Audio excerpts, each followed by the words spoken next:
Hello student, तो आज हम लोग लिटरल के टाइप में बूलियन कांस्टेंट को देखेंगे।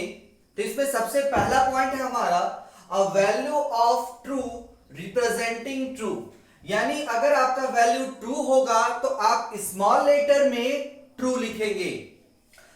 दूसरा पॉइंट है हमारा uh value of false representing false, अगर आपका वैल्यू फॉल्स होगा तो इसे भी आप स्मॉल लेटर में फॉल्स लिखेंगे। यानी कि बूलियन कांस्टेंट में अगर आपका वैल्यू ट्रू है तो स्मॉल लेटर में ट्रू, अगर आपका वैल्यू फॉल्स है तो स्मॉल लेटर में ही फॉल्स लिखेंगे। लिखा हुआ हमारा third point, you should not consider the value of true equal to 1 and value of false equal to 0। अगर आपका वैल्यू ट्रू होगा तो हम उसे 1 और अगर आपका वैल्यू फॉल्स होगा तो उसे हम 0 नहीं लिखते हैं। तो क्या लिखेंगे? अगर आपका वैल्यू ट्रू होगा तो स्मॉल लेटर में ट्रू, और अगर आपका वैल्यू फॉल्स होगा तो स्मॉल लेटर में फॉल्स लिखेंगे। तो ये था आपका बूलियन कांस्टेंट। तो इससे पहले वाले वीडियो में हम लोग टाइप ऑफ लिटरल्स में integer constant, floating constant, character constant, string constant और आज बूलियन कांस्टेंट को देखें। यानी हम टोटल पांचों टाइप के कांस्टेंट को देख चुके हैं। तो अब हम लोग टोकन के टाइप में फोर्थ नंबर पंचुएटर को देखेंगे।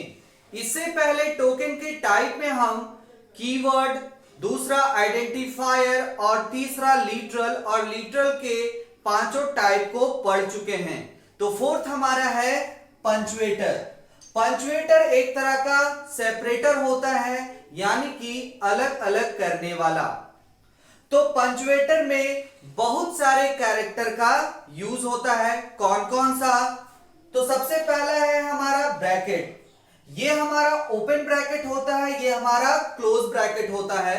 तो ब्रैकेट का यूज एरे में किया जाता है, जिससे हम एरे का साइज डिक्लेयर करते हैं। दूसरा है हमारा पैरेंथेसिस। ये हमारा ओपन पैरेंथेसिस होता है, ये हमारा क्लोज पैरेंथेसिस होता है, जो इंडिकेट फंक्शन को कॉल करने और फंक्शन का पैरामीटर डिक्लेयर करने के लिए होता है। उसके बाद है हमारा ब्रेसेस। तो ब्रेसेस ब्लॉक ऑफ कोड होता है, यानी कि कमांड जो हमारा कहां से स्टार्ट हो रहा है और कहां तक खत्म होगा।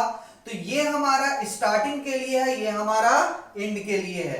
तो ये हमारा स्टार्ट ब्रेसेस होगा, ये हमारा क्लोज ब्रेसेस होगा। फिर है उसके बाद हमारा कॉमा। देखिए कॉमा का साइन किस तरह से है। तो कॉमा का यूज किसी भी वेरिएबल को सेपरेट करने के लिए होता है।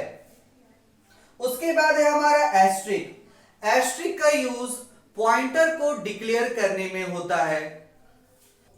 सेमीकोलन का यूज हम किसी भी लाइन को एंड करना चाहते हैं तो सेमीकोलन का यूज करेंगे। कॉलन, तो कॉलन का यूज स्टेटमेंट को लेबल करने में किया जाता है। उसके बाद है आपका एलिप्सिस। देखिएगा यहां पे 3 डॉट दिया हुआ है। तो एलिप्सिस का use formal argument list of function prototype में किया जाता है। अब नेक्स्ट है हमारा इक्वल टू साइन। देखिए किस तरह से इंडिकेट किया जाता है। तो इक्वल टू साइन किसी भी वैल्यू को असाइन करना और किसी भी एक्सप्रेशन को असाइन करने में यूज किया जाता है। उसके बाद है हमारा पाउंड साइन। देखिए किस तरह से इंडिकेट किया जाता है। तो ये आपका प्री प्रोसेसर होता है, जो किसी हेडर फाइल के आगे लगाया जाता है किसी भी प्रोग्रामिंग में। तो अभी हम लोग समझे कि पंचुएटर क्या होता है और कितने टाइप के कैरेक्टर इसमें यूज होते हैं, और हर एक कैरेक्टर का अपना अपना वर्क होता है। तो आज हम लोग देखें लिटरल के टाइप में बूलियन लिटरल, या उसे आप बूलियन कांस्टेंट भी बोल सकते हैं, और टोकन में हम टोकन के टाइप में हम पंचुएटर को देखें। तो आज के लिए इतना ही। Thank you.